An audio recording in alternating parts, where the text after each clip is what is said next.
नमस्ते, सदावत सले मातृभूमि, जय हिंद। दोस्तों, दिन भर क्या रहा स्पेस, डिफेंस और इंटरनेशनल गलियारे से इस वीडियो में एक करके जान लेते हैं। पहली अपडेट की बात करते हैं तो वो आ रही है बीएसएफ को लेकर। दरअसल दोस्तों, एक बार फिर से अंतर्राष्ट्रीय सीमा के पास पाकिस्तान ने ड्रोन भेजने की कोशिश करी, लेकिन इस बार बीएसएफ ने ताबड़तोड़ करीबन 100 गोलियां उसके ऊपर दाग दी और उसके बाद ये ड्रोन आसमान से सीधा नीचे आकर गिर गया। हालांकि इस ड्रोन से कोई सामग्री नहीं मिली है, लेकिन अंदाजा इस बात का लगाया जा रहा है कि शायद इस ड्रोन ने हथियार और हेरोइन इसे ड्रॉप कर दिया हो। हालांकि पुलिस और बीएसएफ ने संयुक्त सर्च अभियान शुरू कर दिया है। बढ़ते हैं अगले अपडेट की तरफ। दोस्तों, जम्मू के पुंछ जिले में सेना के एक जवान की अपनी ही राइफल से गोली चलने से मौत हो गई। दोस्तों, कहा यह जा रहा है कि ये जो जवान था वो राष्ट्रीय राइफल का था और सर्विस राइफल से दुर्घटनावश गोली लगने से वो गंभीर रूप से घायल हो गया था। उसके बाद जवान को तुरंत अस्पताल ले जाया गया, जहां डॉक्टर ने उसे मृत घोषित कर दिया। हालांकि सेना ने कोर्ट ऑफ इंक्वायरी के आदेश दे दिए हैं। आखिर दुर्घटना घटी कैसे? बढ़ते अगले अपडेट की तरफ। दोस्तों, रक्षा मंत्री राजनाथ सिंह ने भारतीय सेना की उच्च स्तरीय तैयारियों को लेकर सराहना की। दोस्तों, आपको बता दें कि सेना कमांडर सम्मेलन में उन्होंने वरिष्ठ अधिकारियों के साथ बातचीत की और कहा कि देश को किसी भी आकस्मिक स्थिति के लिए तैयार रहना चाहिए।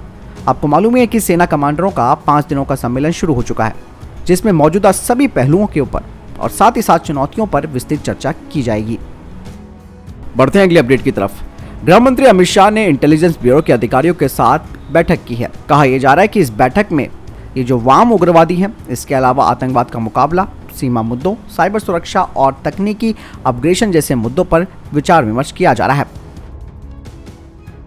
बढ़ते हैं अगले अपडेट की तरफ।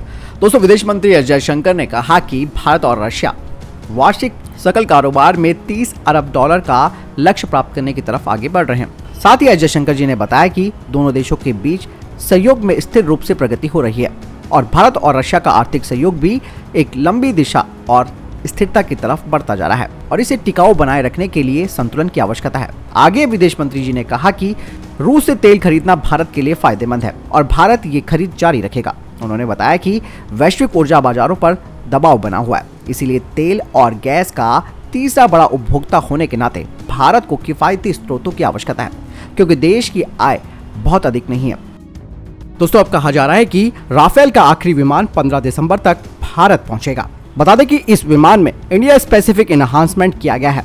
भारत को अब तक 35 राफेल विमान मिल चुके हैं। साथ ही अधिकारियों ने कहा कि 36वें विमान को भारत के द्वारा दिए गए स्पेसिफिकेशन के हिसाब से बदला गया है। वहीं दूसरी तरफ भारतीय वायुसेना ने भी विमानों को उच्चतम मानकों पर अपडेट करना शुरू कर दिया है, जो कि इंडिया स्पेसिफिक एनहांसमेंट से लैस होंगे। इसके अलावा ये विमान उन्नत रडार और इलेक्ट्रॉनिक युद्ध क्षमताओं के साथ लंबी दूरी की हवा से हवा और हवा से जमीन पर मार करने वाली मिसाइलों के साथ लैस होगा। फ्रांसीसी फर्म डसॉल्ट एविएशन भी विमानों के रखरखाव में शामिल है। अगली अपडेट भी दोस्तों भारत और रशिया को लेकर आ रही है। दोस्तों, भारत और रशिया के बीच लगातार संबंध मजबूत हो रहे हैं और ये संबंध दोस्तों पश्चिमी देशों के ऐतराज के बाद भी मजबूत हो रहे हैं। दोस्तों, वहीं जो विशेषज्ञ है उनका मानना है कि अमेरिका समेत कई पश्चिमी देश रूस को कूटनीतिक तौर पर अलग करने की कोशिश कर रहे हैं। कई पश्चिमी कंपनियों ने रूस में अपना कारोबार भी बंद कर दिया है और इन्वेस्टमेंट यानी कि निवेश को रोक दिया है और कुछ कंपनियां और अंतर्राष्ट्रीय ब्रांड भी रशिया से वापस लौट आए हैं। इससे रूस को काफी आर्थिक नुकसान उठाना पड़ रहा है और यही नहीं दोस्तों, भारत पर भी इसके लिए दबाव बनाया जा रहा है। अमेरिका तो कई बार रूस से भारत के व्यापारिक रिश्तों पर तंज भी कस चुका है। लगातार पड़ रहे दबाव के बावजूद भी भारत इस मामले में तटस्थ है। हालांकि भारत के सामने अपनी कई चुनौतियां हैं, खासकर की महंगाई और आर्थिक तौर पर देश को मजबूत बनाना। इसलिए भारत का दोनों के साथ यानी कि पश्चिमी देशों और रशिया के साथ संबंधों को मजबूत बनाए रखना जरूरी है। वहीं रशिया भारत से कई चीजें आयात करता है। वहीं भारत और रशिया के बीच द्विपक्षीय व्यापार में 500% से ज्यादा की बढ़ोतरी दर्ज की गई है। बढ़ते अगले अपडेट की तरफ। दोस्तों, ताइवान और ब्रिटेन के बीच चल रही ट्रेड वार्ता को लेकर चाइना काफी सतर्क हो गया है। ऐसे में चीन के राष्ट्रपति शी जिनपिंग ने अपनी सेना को युद्ध के लिए तैयार रहने को कहा है। आपको बता दें कि चीनी राष्ट्रपति ने कहा है कि बीजिंग अपने सैन्य प्रशिक्षण और किसी भी युद्ध की तैयारी को मजबूत करेगा और इस बात से दोस्तों आप खुद अंदाजा लगा सकते हैं चीनी राष्ट्रपति के बयान से कि उनका इशारा ताइवान की तरफ हमला करने का है। वहीं दोस्तों, चाइना वन चाइना पॉलिसी के तहत ताइवान को अपना हिस्सा मानता है, लेकिन ताइवान अपने आप को स्वतंत्र और एक लोकतांत्रिक देश मानता आया है। दोस्तों, बढ़ते हैं अगली अपडेट की तरफ। दोस्तों, चाइना का J-20 और उनका J-16 फाइटर जेट, इसके बारे में ज्यादा जानकारी पब्लिक डोमेन पर नहीं है, लेकिन दोस्तों चाइना में जो है एयर शो के दौरान इन विमानों पर बड़ा खुलासा हुआ है।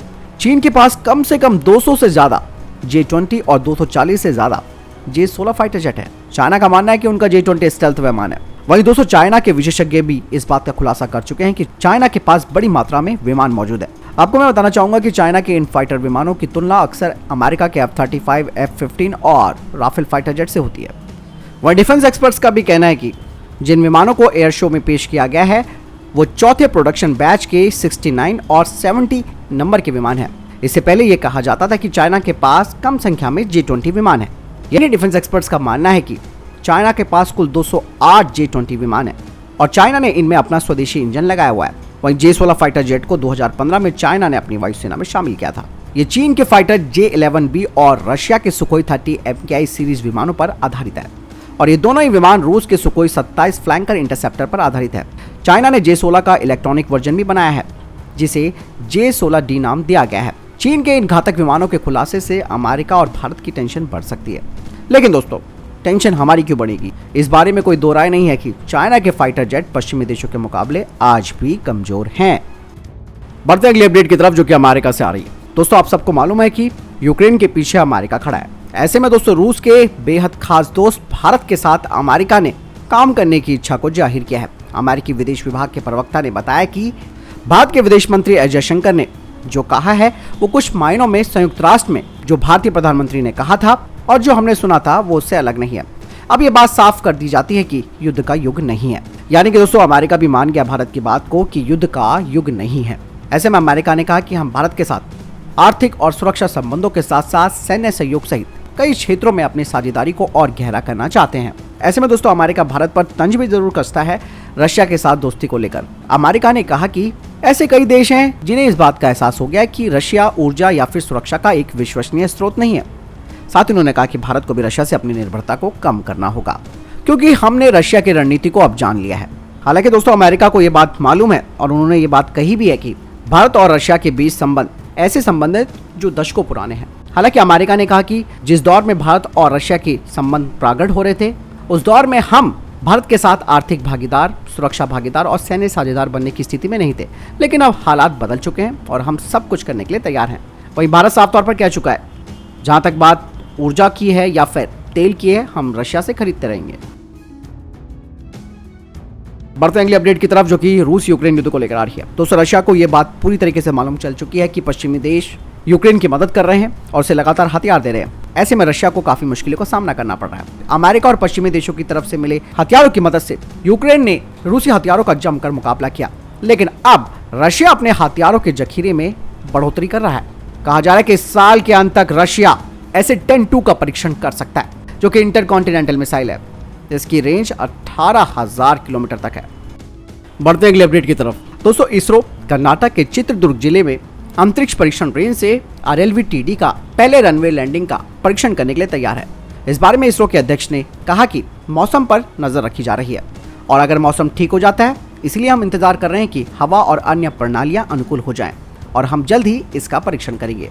इसरो के अधिकारियों ने कहा कि RLV विंग बॉडी को एक हेलीकॉप्टर की मदद से 3 से 5 किलोमीटर की ऊंचाई पर ले जाया जाएगा और क्षैतिज वेग के साथ रनवे के करीब 4 से 5 किलोमीटर पहले छोड़ा जाएगा। छोड़े जाने के बाद RLV उड़ान भरेगा, रनवे की तरफ जाएगा और चित्रदुर्ग के पास रक्षा विभाग के एक क्षेत्र में लैंडिंग गियर के साथ ऑटोमेटिक रूप से उतरेगा। साथ ही इसरो की तरफ से कहा जा रहा है कि इसके लिए landing gear, parachute, hook beam assembly, radar altimeter जैसी नई चीजों को विकसित किया जा चुका है। दोस्तों इसरो ने इससे पहले RLTD का जो परीक्षण था उसे 2016 में भी किया था। उस दौरान इसकी कई महत्वपूर्ण तकनीकों का सफलतापूर्वक परीक्षण किया गया था। तो दोस्तों ये थे अभी तक के टॉप डिफेंस और स्पेस अपडेट। वीडियो के सामने कोई प्रश्न जवाब है, आपका कोई सवाल है, कमेंट सेक्शन में लिखकर जरूर पूछ सकते हैं। मिलता हूं नए वीडियो के साथ। चैनल जरूर सब्सक्राइब कीजिएगा। जय हिंद, वंदे मातरम।